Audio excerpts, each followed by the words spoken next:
The day we went back to my hometown, my daughter quietly slipped 20,000 yuan into my bag. Right after we got off the plane, my son-in-law called to accuse me. Mom, Xiaoli gave you that 20,000. How could you accept it? Don't you know we are struggling to raise the child? If you need money, go find a job with my dad. How can you leech off your own daughter? Return the money right now. I was dumbfounded and furious. They served my daughter with a legal notice, suing her and demanding their little family move out of the apartment I bought for them. If you don't get divorced, don't call me mom.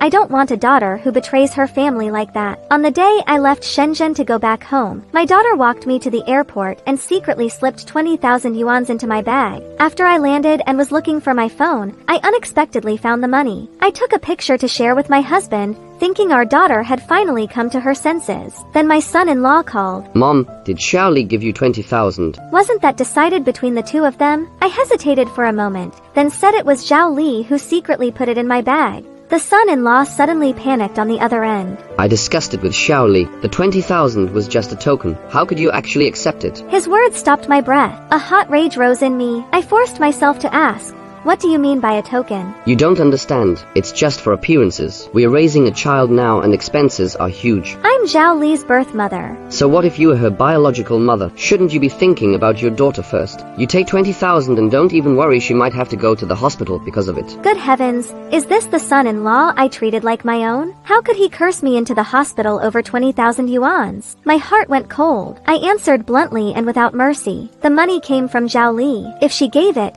I accept it as her filial gift. If you don't like it, keep your mouth shut and go ask her for it yourself. If he dares to open his mouth like that to my face, I'll break his legs. His insults, calling me a bloodsucker and saying I leech off my daughter, flew out. I turned on my phone's recorder and captured every filthy word, then forwarded the recording to my daughter. When he heard me go silent, he started panting on the line and threatened me. Return the money right now. If you don't, I'll come over in a few days and make a scene so the whole neighborhood knows. You are young and useless. Expect your daughter to support you. I was beside myself with anger and even laughed at him. Bring it on. I'd love to show everyone what kind of son-in-law he is, asking his mother-in-law for 20,000 back. Go ahead and try. Then he hung up. How rude, not even a shred of decency. I immediately called my daughter and, controlling my tone, asked, did you get the recording I sent? I heard it. What did you mean by that? Mom, please don't be angry. I'm at work right now. Let me check and I'll get back to you, okay? My daughter's voice was low. She must have been in the company break room. You better ask quickly, I said, then hung up and exhaled a long, sour breath. When I got home, my husband saw I was upset and went to cook. I sat on the couch and became angrier the more I thought about it. My husband and I both work. Our only child Abby graduated college and we helped cover her wedding. She and Eric had dated more than 5 years. They didn't ask for a bride price when they married, and we tried to be considerate of Eric's family circumstances. We gave a hefty dowry and lots of household goods. 2 years after marriage, my daughter got pregnant. Zhang Deikeng's family lived in the countryside, and his parents were worried about the poultry and livestock back home, so I went to help. I stayed to look after my daughter during the postpartum period for 3 years. I covered groceries and daily expenses the whole time. When our granddaughter started kindergarten at age 3, my daughter said she could pick her up after work and asked me to return to my hometown. Honestly, at first I didn't approve of this marriage. We weren't rich, but we had saved for a car and a house for our daughter when she graduated, hoping she would marry someone of comparable stability. She insisted, and after my husband persuaded me, I gave my consent. The two of them worked in Shenzhen. We used our savings to help them buy a home there. Eric got a job through my husband's connections at a state-owned enterprise. After retirement, I ran a bookstore that did well. When my daughter was late in pregnancy and complaining about how hard things were, Eric had to be at work and she had no hot meals. My husband and I closed the bookstore to help take care of her. When she went into labor, her calves cramped all night and she cried out in pain. Eric complained it was noisy and moved into the nursery. I spent the whole night massaging her legs. I've taken care of my daughter for 28 years. I gave 20,000 yuan out of filial devotion, and my son-in-law insults me for it, calls me a bloodsucker. 20,000 is only a fraction of what I've given them over the years. It's outrageous. I was so upset I couldn't sleep. Mom, Eric was wrong to insult you, but I could have handled things better. Eric is thinking about our little family. Our wages aren't high, and with the child at kindergarten, we have to budget. Could you please consider returning the 200,000 for now, just to calm him down? Think of me. My heart ached. I felt I had raised an ungrateful child. I hung up without another word, skipped breakfast, grabbed my bag, and went to the bank. I have a payroll card tied to Abby's account where my pension goes each month. Back when Xiaoli was late in her pregnancy and not working, she cried to me about money. I felt for her and gave her my card to help, thinking it would only be temporary. She never returned it, and I never asked, since my husband and I have modest expenses and his pension was barely enough. So they spent my money, then tried to take the 20,000 back. I'm not stupid. If they want to earn their own, they can. How can I help you today? My payroll card has been lost. Please freeze it temporarily and issue a replacement.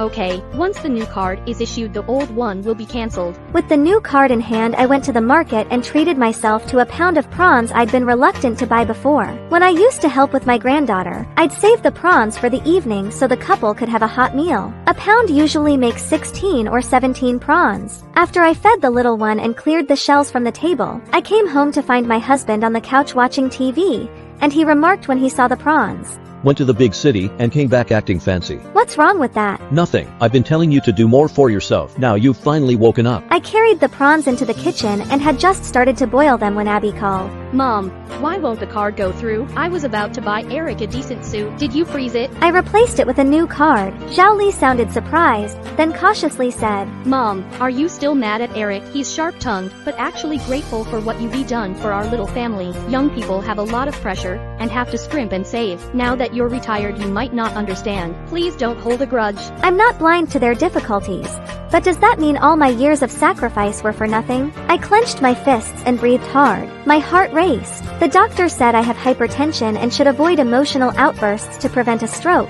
So I calmed myself as best I could. Get out. I don't want a daughter who betrays her family. That afternoon, while dancing with my old friends in the park, Eric called again. Because the music was playing and my hearing isn't great, I put him on speaker. To my shock, he began to curse. You owe B asterisk asterisk asterisk H. You take 20,000 and freeze the card. Are you trying to make my life miserable? I'll bring my parents up to Shenzhen and get them to enjoy themselves. You better scrape together the money to help me and Abby get a bigger place, or don't expect me to acknowledge you. All my friends stared at me in surprise. One of them had once told me to have more children. I had told her one well-raised child was enough. Now, she gets to see how it turns out. You're tearing skin off your left cheek to patch up your right one. Shameless on one side and thick-skinned on the other. Have all your brain cells gone into hibernation? And now you want me to chip in for a bigger house? How about I chip in for a grave plot instead? You can move your parents in there too. Since when is mooching off the elders something to be proud of? What's wrong with me taking 20,000 yuans from you? I've looked after your whole family all this time. Even hiring a nanny would have cost more than that. Instead of barking at me on the phone,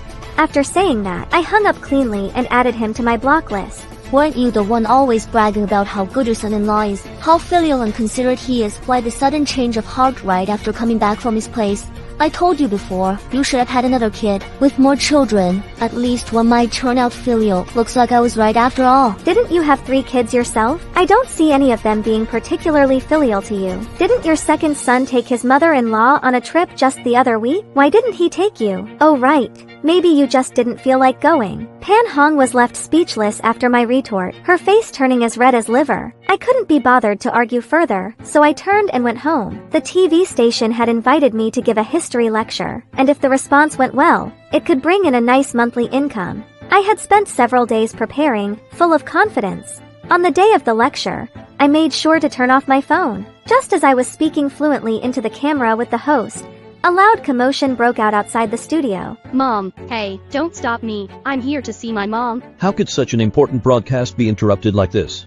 Outside, Abby kept causing a scene. I had no choice but to apologize to everyone in the studio and ask them to take a 5-minute break so we could restart the recording. I picked up a cup of cold coffee and threw it straight at Abby's face as she kept yelling. Mom, how could you do this to me in front of so many people? I'm your own daughter. Don't you care about my dignity? Don't think I don't know what you're really after. I don't have time to argue with you. Fine, fine. You finish your recording then. I'll wait for you in the lobby. I went back into the studio and continued the show. Thankfully, I was mentally strong enough to pull myself together, and the rest of the performance went really well. The director didn't say anything more. After the taping ended, the host quietly asked me, Ms. Lee, was that really your daughter outside just now? "Sorry you had to see that." She's just a bit headstrong. Talk to her later. Don't stay too angry. I nodded and thanked her for the kind words. When I stepped out of the studio, Abby was indeed waiting in the building lobby. Mom, how did it go? Did you pass the audition? What are you really trying to say? Mom, since you're making money now and my clothes got dirty anyway,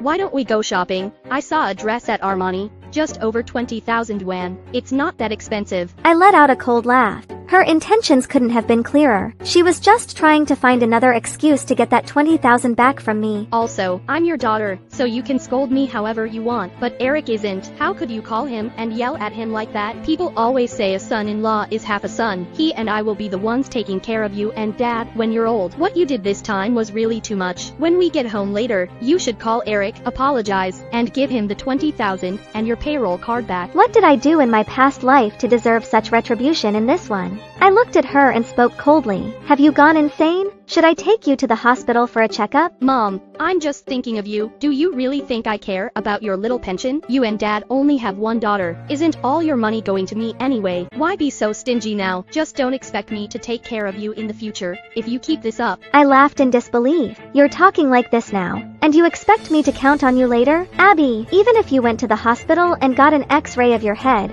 you still wouldn't come up with something this ridiculous. Do you even know why I yelled at him? You don't ask. You don't care. If you're so determined to take his side, then why bother coming back here? You might as well cut ties with me and your father altogether. Mom, how can you be so petty with your own daughter? I told you, Eric was only thinking about our little family. Or maybe he was right about you. Maybe you really are trying to live off your daughter, now that you've retired. How did I raise a daughter so shameless and stupid, biting the hand that feeds her like a pig who doesn't know right from wrong? Oh, finally saying what you really think. Huh, I always knew you looked down on me. You've never thought I was smart enough. Eric was right, you've always been biased. Deep down, you prefer sons over daughters. You're just mad I wasn't born a boy. If I were your son, you'd never cut me off like this. Did I hear that right? If I really favored sons, I would have had you aborted the day the ultrasound showed you were a girl. Would you still be standing here talking to me like this? My blood pressure shot up again from the anger, and the world spun around me. Ms. Lin, are you okay? The staff around me panicked and called for an ambulance. Kelly turned at the sound and saw me collapse. She rushed over in a panic. I'm sorry, I didn't mean to. The staff helped me up and sat me down on the sofa. I pressed a hand over my bleeding arm while waiting for the ambulance. Kelly took a phone call, spoke briefly, then came back. She pressed her lips together, hesitated for a moment, and finally said, Mom, could you give me back that 20,000 yuan first? Eric said he's going to a dinner party with his coworkers tonight. I asked one of the TV station staff to withdraw 20,000 yuan for me from the ATM across the street. Take it. I don't ever want to see you again. Kelly hugged the stack of cash to her chest, bit her lip, and turned away. I was taken to the hospital, where they cleaned and bandaged my arm and started an 4 drip. What on earth happened to you? Knowing his blood pressure was worse than mine, I didn't dare tell him everything. While he went to the hot water station, my son-in-law sent me a message on WeChat. I gripped the phone tightly, my face pale, my lips trembling. How vile can a person be, to curse his own mother-in-law like that? His heart must be pitch black. He wants my money, doesn't he? Well, I won't give him a cent. I don't even want that daughter anymore. If he's got the guts, he can try and take it from my pocket himself. When my husband came back and saw me, he frowned immediately. I was gone for just a few minutes. Who made you this angry again? Thinking about my decision, I knew I couldn't keep this from my husband any longer. I handed him my phone. He took it and carefully read through the messages Eric had sent me on WeChat. After a while, his brow furrowed deeply. I told him everything that had happened over the past few weeks, from start to finish, and even played him the recording of Eric cursing me. He didn't say a word after listening. I knew he was thinking about how to handle this. Just then, his phone rang. He looked at the caller ID, then at me, before answering. Dad, once Mom calms down, Eric and I will come home for a visit. After hanging up, my husband looked at me and said cautiously, They said they're coming back. Maybe they realized they went too far and want to apologize. Why don't we give them another chance? Of course. It's easy to be forgiving when the knife didn't cut into your own flesh. Since he wanted to give them another chance, I decided to see whether they'd actually earn it. I stayed in the hospital for 7 days. Once I recovered, we went home. Abby and Eric came back the next day. My husband was in the kitchen, cooking Abby's favorite sweet and sour ribs and Eric's favorite spicy hot pot. I sat in the living room watching TV and didn't even glance at them when they walked in. Mom's still mad, huh? I brought Eric back to apologize. I lifted my eyes briefly toward Eric, sitting stiffly on the sofa. Eric, go help out in the kitchen. He looked unhappy, but after a moment's hesitation, he went. I noticed the greedy glint in both their eyes when they exchanged a look. During dinner, Abby finally couldn't hold back anymore and got straight to the point. Dad, how much money do you and Mom still have in savings? Not much. Why? If I remember right, this apartment should be worth over $2 million, right? Housing prices dropped recently. It's not worth that much anymore. Then why don't you sell this one and help Eric and me buy a bigger place? And where would your father and I live after that? You still have the old house back in the village. You and Dad can move back there. That old house hasn't been lived in for more than 10 years. It's practically falling apart. Then just renovate it. And who's going to pay for that? Don't you two still have some savings left? Your father and I have that money set aside for our retirement. If you want us to sell this apartment,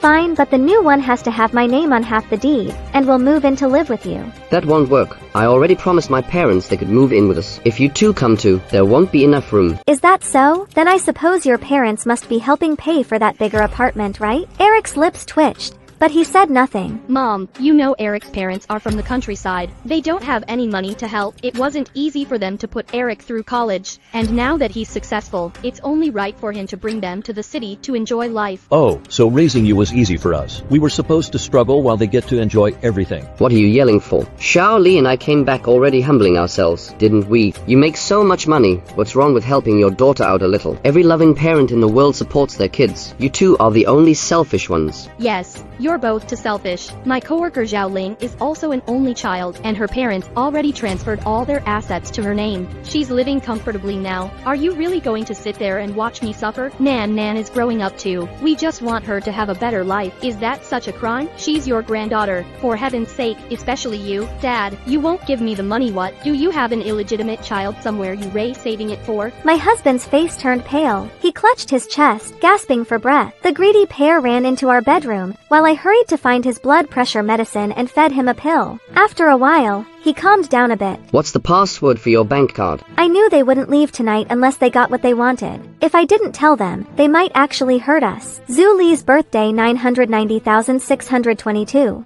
Eric snatched my phone, opened the banking app, and tried entering the number. Well, and here you were trying to tell us you didn't have much. There's 500,000 yuan sitting in this account. Right in front of me, he started transferring the money out in batches. When they finally left, both of them were grinning ear to ear. Abby clung to Eric's arm and cooed. Honey, I really want a Chanel bag. Buy it, I'll get you. After they left, I locked the door behind them and looked at my husband, who sat slumped on the floor, heartbroken and exhausted. I'm calling the police. What do you think? Do it. I picked up my phone and called Officer Mao. Hello. Our home was robbed. They took our bank cards and the property deed. Officer Mao arrived quickly and took our statements. When he learned that the ones who robbed us were our own daughter and son-in-law, his face tightened with disbelief. I have to remind you, home invasion and robbery are serious criminal charges. Are you sure you want to press charges? Yes. I have surveillance footage that proves what they did. Since the evidence was clear, Abby and Eric were arrested at the airport. The money was returned to our account, and the property deed was recovered. While they were out on bail, I hired a lawyer and had a lawsuit delivered to Abby, demanding that she return the apartment and car we had bought for her wedding. A few days later, Abby showed up at the gate of our community with her child and blocked my way. She fell to her knees in front of me. Mom, I was wrong. I really was. Please, I'm begging you to forgive me. A crowd of neighbors gathered, curious about what was happening. Nan, kneel to Grandma. Beg her not to send Mommy and Daddy to jail. Quick. The little girl, too young to understand, stood there confused. Abby pressed her daughter's head down toward the ground, forcing her to bow as she cried. Mom, can't you soften your heart just a little? I'm your daughter, your own flesh and blood. Nan is your granddaughter. Do you really want to see our whole family destroyed? You already took back the car and the house from my dowry. Are you trying to make your granddaughter homeless too? Oh my god, isn't that Professor Lin, the historian who was on TV? How can she be so heartless, sending her own daughter and son-in-law to jail, even reclaiming the dowry? What kind of mother does that? Meanwhile, someone had already started live streaming the scene. Everyone, come take a look. I've never seen such a cruel mother in my life. Her own daughter, she's treating her like a stranger. Maybe she's not even her real child. Someone should run a DNA test. Seeing the crowd turning to her side, Abby started acting even more pitiful. Mom, I know you've always been disappointed that I wasn't a boy, but that wasn't my choice. The mistakes I made were because you've always been biased. You've treated me unfairly all my life. I've been struggling in the city with my child, just trying to make life a little easier. Asking for some help from you wasn't too much, was it? But you called the police and want to see me, and Eric sent to prison. Isn't that too cruel? Even for you? Ms. Lin, young people are under a lot of pressure these days. If parents can help, they should lend a hand. Exactly. At your age, what are you hoarding money for? If you won't let your children and grandchildren use it and still want to enjoy yourself, that's selfish. Older folks these days don't understand the struggles of the young at all. I let out a cold laugh and immediately pulled up the surveillance video from the night Abby came home demanding money. I played it in front of everyone on my phone. Open your eyes and take a good look. This is their true face as a couple. They threatened me with his father's life to force me to hand over my bank cards and the property deeds. If you think a daughter and son-in-law like this deserve help, then I hope you all have descendants just like them. When the video finished, everyone fell silent. After a long moment, the tide turned. My God, what an ungrateful wretch. For a man, she ignored her own father's life. It is terrifying how brainless she is. She probably thinks her husband truly loves her. Someone who really loves you gives without reservation. He does not use manipulation to bleed you dry. No, that is not how it is. Aren't you supposed to be speaking up for me? She is my mother. She wants to send me to prison. She is the one in the wrong. Criticize her. She favors sons over daughters, and should be condemned. You say I favor sons. Then why did I give you such a generous dowry when you got married? Do you remember who stayed up all night caring for you late in your pregnancy? Do you remember who served you hand and foot during your confinement? I looked after Nan for 3 years. How much money did you ever give me? I covered the expenses out of my own pocket. Do you have any conscience at all? Abby froze, probably replaying those scenes in her mind. For a second, her face went blank. Then Zhang Dekaiying rushed out from where he had been hiding. Xiaoli, don't believe her. She only treats you well because she expects you to support her in old age. All you did was ask them to transfer the assets to you, and now they want to throw you in prison. Think carefully about whether that is real love. Abby froze, her expression going blank for a moment, like someone lost at a crossroads who did not know which path to take. I am not an only child, but let me say something fair. Your parents truly love you. Do you even know what real gender bias looks like? I have a younger brother. My parents only paid for my education through high school before forcing me to quit and work. Every penny I earned had to go to the family. Before my brother even graduated from college, they bought him a car and an apartment. When I was hospitalized for stomach problems and needed 2,000 yuan, they refused to help. I am afraid of marriage because I do not want to meet a man like your husband who keeps using my parents' favoritism to make me his servant.